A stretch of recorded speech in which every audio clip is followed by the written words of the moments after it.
What if you could travel 50,000 years back in time to a frozen world where our closest relatives struggled to survive?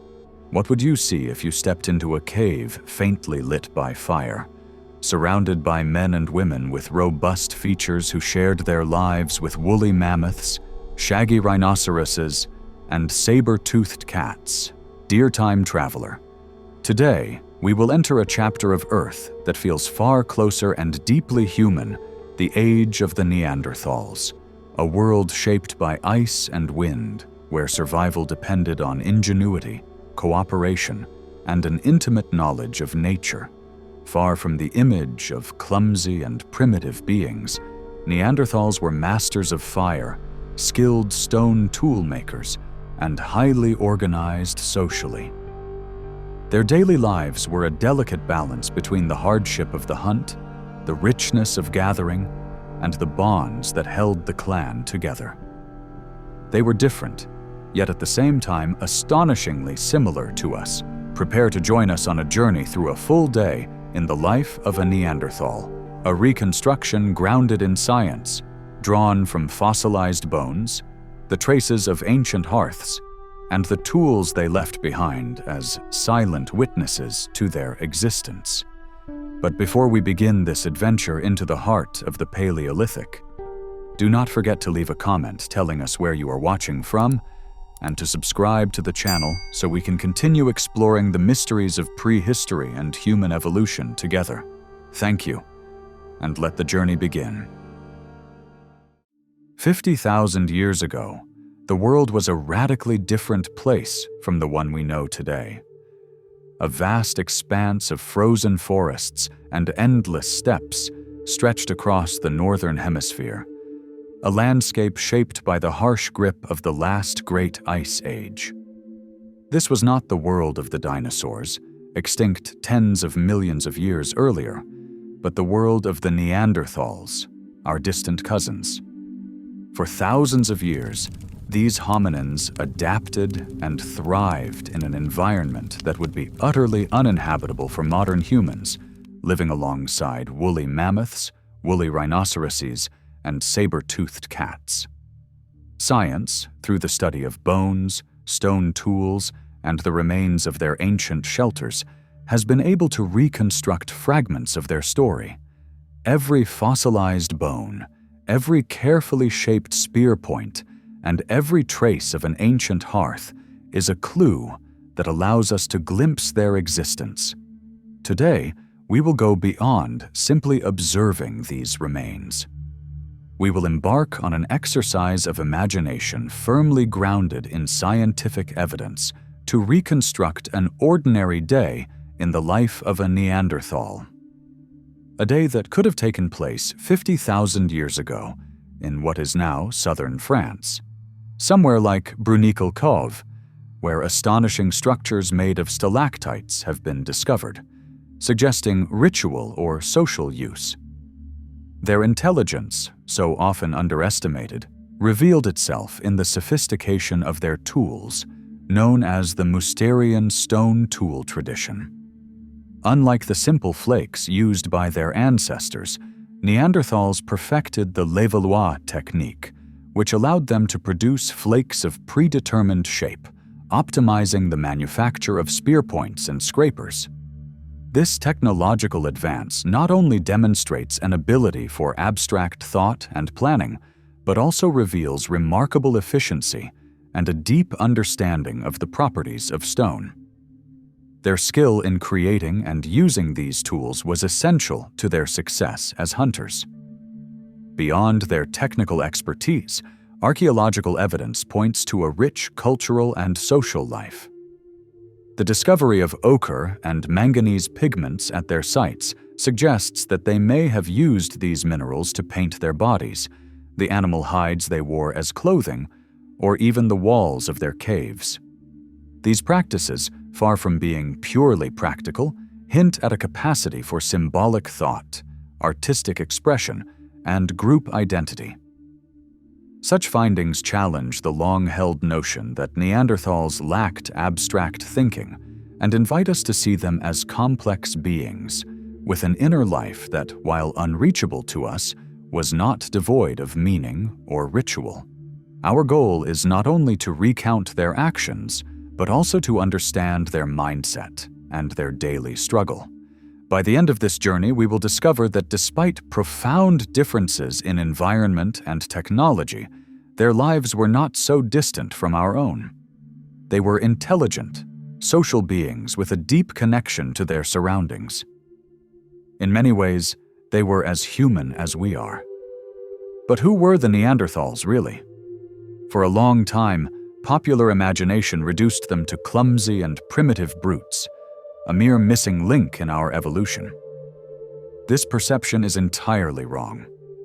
Neanderthals were a sister species to Homo sapiens, sharing a common ancestor hundreds of thousands of years ago. They coexisted with our ancestors for millennia across Europe and Asia, and the latest scientific evidence has shown that they not only shared territories, but also exchanged genes. In fact, if your ancestry is European or Asian, there is a strong chance that between 1% and 4% of your DNA comes from them. They are part of our own biological history. This connection is more than a genetic curiosity. The Neanderthal genes many of us still carry influenced traits such as immune responses adapted to the pathogens of Europe and Asia, and even the way our bodies respond to sunlight. This inheritance is a biological reminder of an ancient coexistence, a shared story that binds us to them far more intimately than we might imagine. Their extinction around 40,000 years ago remains a mystery for scientists, with theories ranging from competition with Homo sapiens to climate change. But rather than focusing on their disappearance, today we will celebrate their existence by reliving a single day in their world. The cave that served as shelter for Neanderthals was far more than a hollow in the rock. For them, it represented the core of communal life, a safe space against the harshness of the glacial climate and the constant threats posed by wildlife. The interior offered protection from wind, snow, and rain, and on its floor, layers of branches, moss, and animal hides formed a rudimentary insulation that allowed them to rest without direct contact with the cold, damp stone. Neanderthals slept together, not only as a way to conserve body heat, but also as an expression of strong social cohesion. Children and elders were typically placed toward the center, shielded by adults, in an arrangement that reinforced mutual protection. Researchers interpret this pattern of group sleeping as clear evidence of cooperation and the communal instincts that defined these human groups. Fire played an essential role. Its maintenance was continuous and entrusted to different members of the clan who took turns watching over the embers. Beyond providing warmth during extremely cold nights, fire was a vital defense against predators such as cave bears and wolves, which avoided the flames and smoke. Both symbolically and practically, fire became the true center of life within the camp. Archaeological excavations in caves inhabited by Neanderthals have made it possible to reconstruct this daily dynamic. The stratigraphy of these sites reveals successive layers containing animal remains that reflect changes in subsistence strategies, with bones of large mammals such as mammoths and bison in upper levels, and remains of smaller prey in older layers. Near the hearths, fragments of stone tools are concentrated, some broken or heavily worn, indicating that the area around the fire was also a space of constant activity linked to the repair and manufacture of tools. In certain settlements, evidence of internal spatial organization has also been observed. Areas used for sleeping were located in the most protected parts of the cave, where smoke was less concentrated and heat was retained more effectively. In contrast, zones for butchering and tool work were positioned closer to the entrance, taking advantage of natural light. This distribution was not random. It reflected deliberate planning and an effective adaptation to the environment, clear proof of a well-developed practical intelligence. Archaeological evidence also suggests that caves occupied by Neanderthals were not used only occasionally, but were inhabited repeatedly and for extended periods. Some sites show signs of multiple hearths built at different times, indicating familiarity with the location and systematic reuse of the surroundings. This continuity of occupation suggests that Neanderthal communities had defined territories that they knew well and returned to cyclically, adapting to the seasonal resources of each region. Another important aspect is the control of smoke within the caves. Studies have shown that Neanderthals did not place their hearths at random. They tended to position them in strategic locations where natural ventilation helped channel smoke outward. This detail points to an empirical understanding of space and air movement within caves, improving habitability and reducing the risks associated with smoke inhalation. Remains found around sleeping areas also reveal the presence of plants with insect repellent and aromatic properties, likely used to improve bedding and reduce parasites. This practice reflects a remarkable degree of ecological knowledge and an ability to exploit natural resources not only for food, but also to enhance everyday life. With the arrival of daylight, the Neanderthal camp became a center of social activity. The clan functioned as an extended family, typically made up of groups ranging from 10 to 30 individuals. This size was not accidental. It represented a careful balance that allowed for the coordinated hunting of large animals while preventing the rapid depletion of nearby resources. In this system, survival did not depend on a single individual, but on collective effort and constant cooperation. Community life was organized through a clearly defined division of roles. The distribution of tools, bones, and activity areas at archaeological sites points to the presence of hunters, gatherers, caregivers, and toolmakers. Both men and women, all with robust physical builds, took part in different but complementary tasks. Some were involved in the ambush hunting of large herbivores, while others focused on gathering plants, fruits, tubers, and secondary resources that were essential to the diet. From early childhood, the youngest members were integrated into these dynamics, learning to distinguish between edible and poisonous species, to read animal tracks, and to recognize seasonal changes. Care for vulnerable individuals stands as one of the most compelling pieces of evidence for Neanderthal social cohesion. Finds such as the skeleton from La Chapelle-aux-Saints or the well-known remains from Shanidar show that individuals with severe injuries, illnesses, or physical limitations survived for years thanks to the support of the group. These discoveries reflect behavior that goes beyond simple practical utility. They point to compassion and empathy, deeply human qualities that reveal a far more complex social fabric than was once assumed. Cooperation is also evident in the organization of hunting. Unlike Homo sapiens of the same period, who developed long-range projectile techniques, Neanderthals specialized in ambush hunting, which required precise coordination and communication. The use of thrusting spears, more effective at close range, meant confronting large animals through collective strategies that included driving them into narrow passes or marshy terrain. Such practices show that Neanderthals did not rely solely on physical strength, but on deliberate planning and a detailed understanding of animal behavior. The transmission of knowledge was essential to the continuity of the clan. Young individuals learned through observation and direct participation in daily activities. From an early age, they were taught how to manage fire, how to make stone tools, and the basic techniques of care and healing. This oral and hands-on system ensured the preservation of vital knowledge in an environment where every detail could mean the difference between life and death.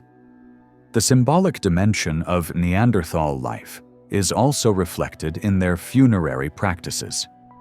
The discovery of intentional burials, sometimes accompanied by tools or other objects, suggests a conception of death that went beyond simply abandoning the body.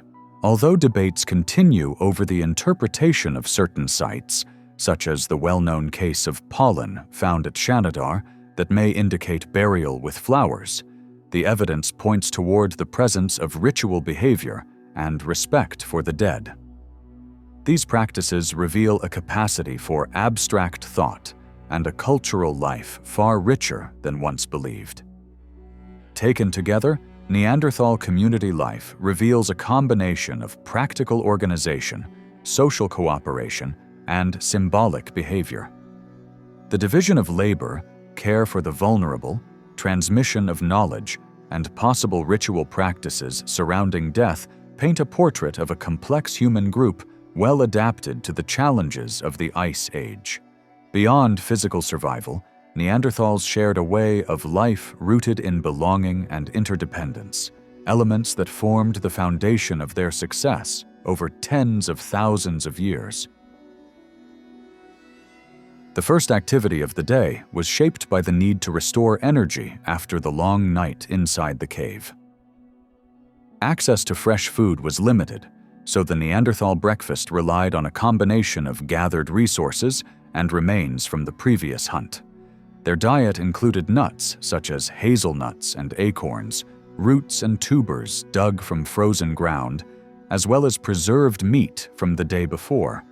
This dietary pattern has been confirmed through isotopic analyses of fossil bones, which reveal a high intake of animal protein complemented by plants and wild seeds. Fire played a decisive role in food preparation.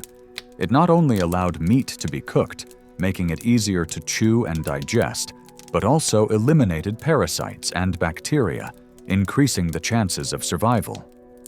Heat altered the chemical structure of certain tubers and roots, turning them into more nutritious foods.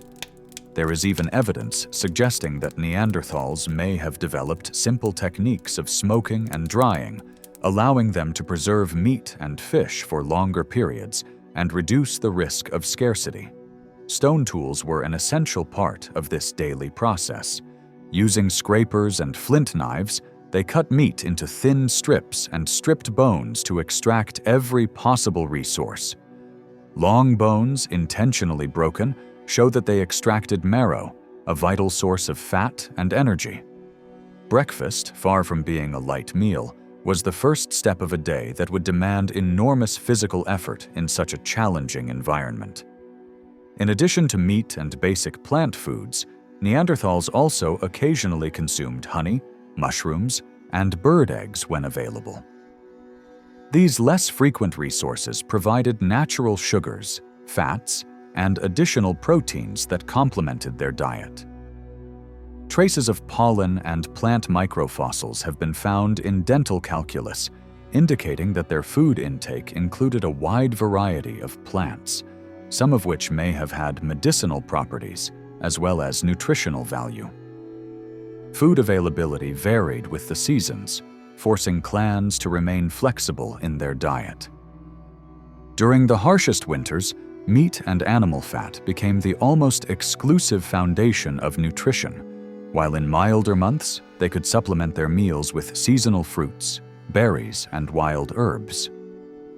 This ability to adapt to seasonal change was crucial for survival in a glacial environment where resources were never guaranteed. Water also played a central role in the morning routine. Groups settled near rivers, streams, or natural springs that provided not only drinking water, but also opportunities for fishing, and in some regions, the collection of mollusks. Water intake was essential for processing the high levels of animal protein in their diet, and it is likely that Neanderthals also made use of simple plant and herb infusions. Food was not always consumed immediately. Some groups practiced storage in natural cavities or protected areas of the cave, using the cold environment as a means of preservation.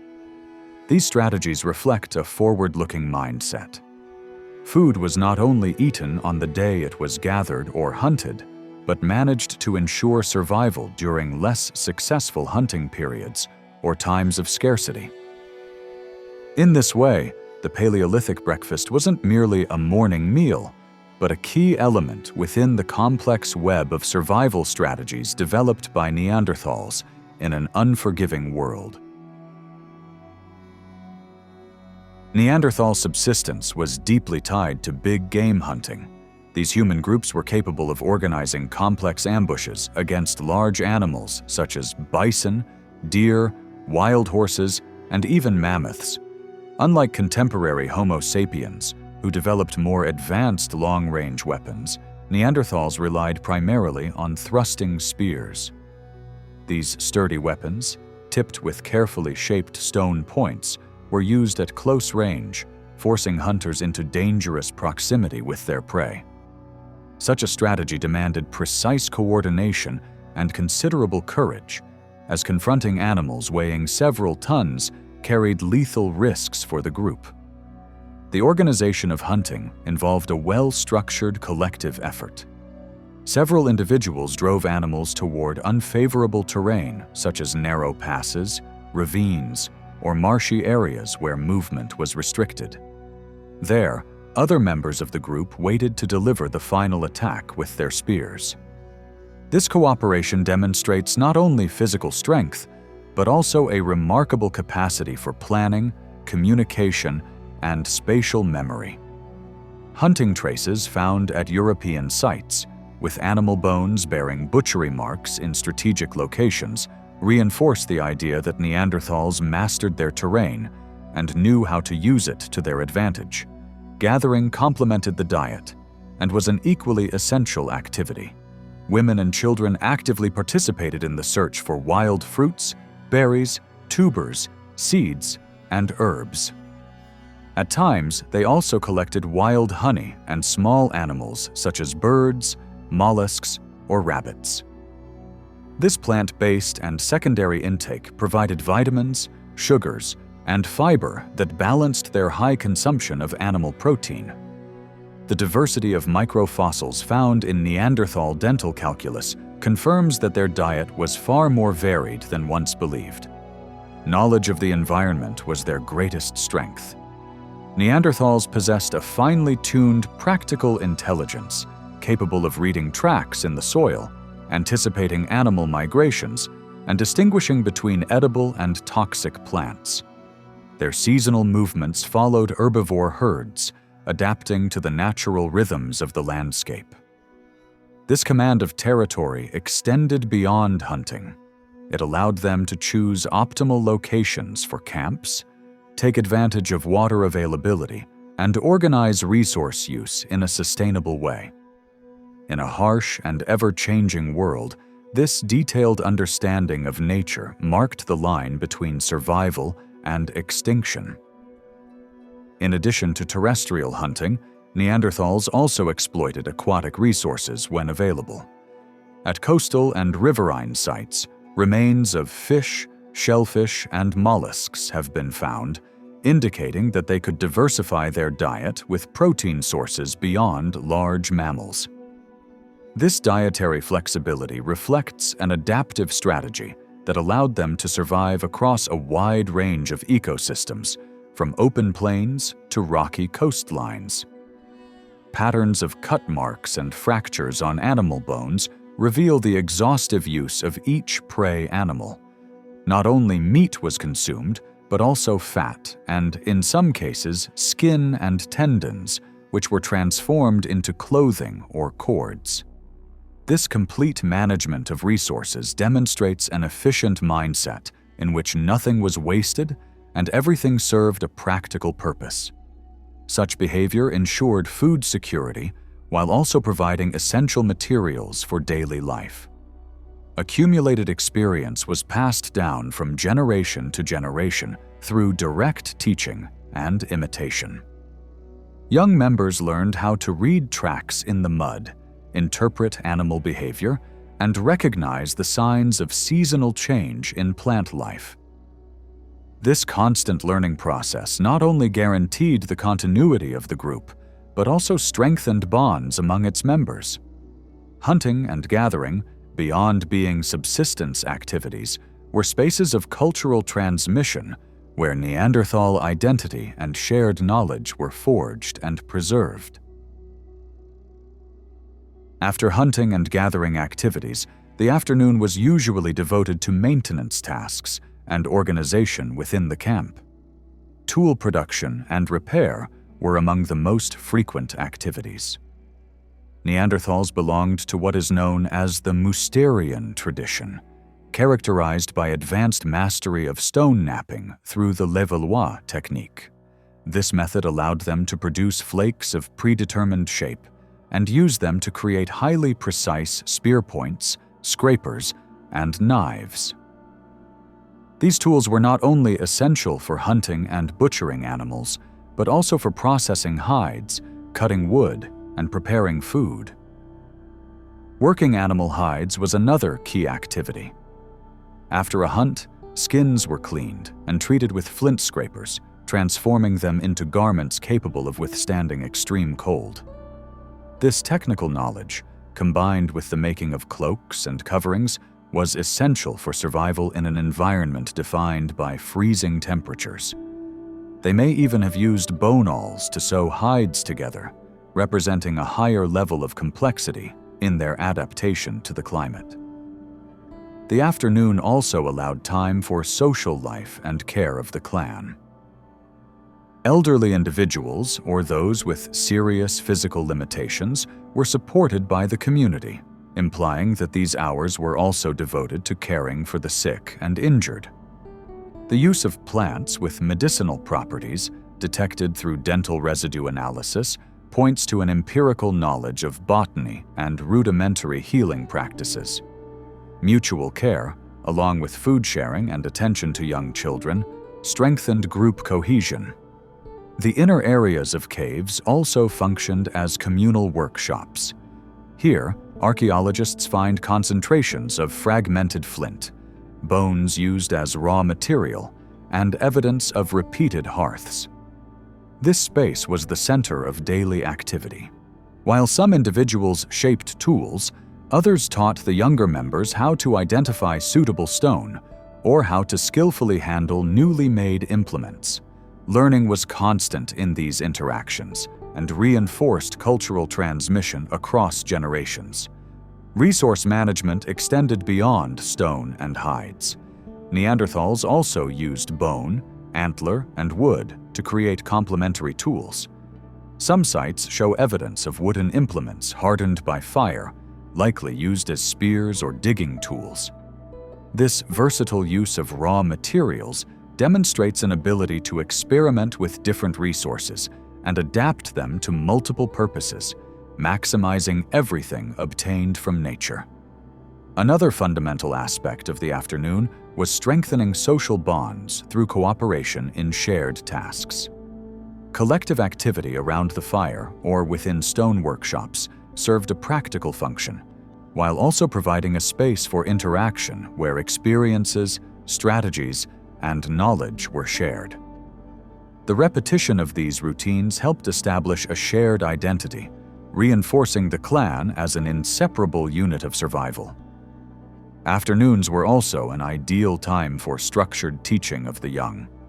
Adults passed on technical skills such as shaping stone or scraping hides, along with knowledge related to spatial organization, the importance of maintaining fire, and the need to plan future hunting expeditions. This hands-on learning was essential, ensuring that each generation inherited the accumulated skills of the previous one and guaranteeing the cultural and technical continuity of the group. Finally, there are indications that some afternoon activities may have had a symbolic dimension. The discovery of mineral pigments, such as ochre, suggests that Neanderthals may have devoted time to practices related to ornamentation or symbolic expression. While the extent of these activities is still debated, the simple fact that resources were allocated to non-utilitarian uses opens a window into the complexity of their mental world. This indicates that community life was not limited to material survival, but also included aspects related to identity, visual communication, and possibly shared beliefs. With the arrival of darkness, fire took on a central role in Neanderthal life. Beyond its practical value as a source of warmth and protection, it became the axis around which nighttime life revolved. Hearths were repeatedly maintained in the same locations within caves, suggesting fixed gathering points of activity. Around these flames, food was cooked, tools were repaired, and daily life was shared. Firelight extended activity beyond daylight hours and created a communal space that strengthened social bonds. Communication was another key element of these nighttime gatherings. While it cannot be stated with certainty that Neanderthals possessed a fully articulated language identical to our own, multiple anatomical and genetic lines of evidence point to complex communicative abilities. The presence of the FOXP2 gene associated with speech development and the structure of their vocal apparatus suggest they could produce a wide range of sounds. They likely relied on a combination of vocalizations, gestures, and facial expressions to convey information, allowing them to coordinate activities, teach the young, and reinforce group cohesion. Nighttime also offered an ideal setting for cultural transmission and oral storytelling. Moments around the fire were not purely practical, but likely included the sharing of hunting experiences, the teaching of techniques, and possibly the passing down of collective stories. This symbolic dimension of communication would have been essential for preserving group memory and reinforcing identity. In this way, fire not only illuminated the camp, but also kept the cultural continuity of the community alive. During the night, ritual and symbolic practices may also have taken place. Evidence of intentional burials, the use of mineral pigments, and the presence of possibly ornamental objects suggest that Neanderthals devoted part of their time to activities that went beyond simple survival. Nighttime, with its intimate atmosphere and the hypnotic influence of fire, may have provided the ideal context for ritual or symbolic expressions, strengthening a sense of belonging and shared spiritual cohesion. In addition to storytelling and teaching, night may also have been a moment for early music. Perforated bones have been found, such as the well-known Divja babe flute in Slovenia, which some researchers interpret as musical instruments created by Neanderthals. Although debate remains over whether these objects were intentionally made or the result of natural processes, the musical hypothesis suggests that nighttime gatherings may have included rhythmic sounds, vocalizations, or the striking of stone and wood, capable of conveying emotion collectively. Fire also created an ideal setting for the development of visual creativity. The flickering light of the flames cast dancing shadows on cave walls, potentially inspiring early forms of symbolic expression. While the famous cave paintings known today belong to later periods, and in many cases to Homo sapiens, there is evidence of pigments associated with Neanderthals in Spain, such as at La Pasiega and Maltravieso, reinforcing the idea that rudimentary artistic expression may also have emerged during the night. Night was a time when hunting and gathering ceased, allowing clan members to interact without the immediate pressures of survival. These nighttime dynamics would have encouraged the formation of trust, alliances between families, and even the resolution of internal conflicts, strengthening group organization. In this sense, night was both a physical refuge and a stage for social diplomacy. Thus, each day in the life of the Neanderthals was far more than a simple struggle to survive. It was a web of cooperation, ingenuity, and adaptation, where fire, hunting, gathering, and communal life formed part of a single story. The story of a humanity that, although different from our own, shared the same desires for warmth, food, and belonging. If you enjoyed this video, do not forget to subscribe to the channel so we can continue exploring the mysteries of the past together. See you in the next Jurassic adventure.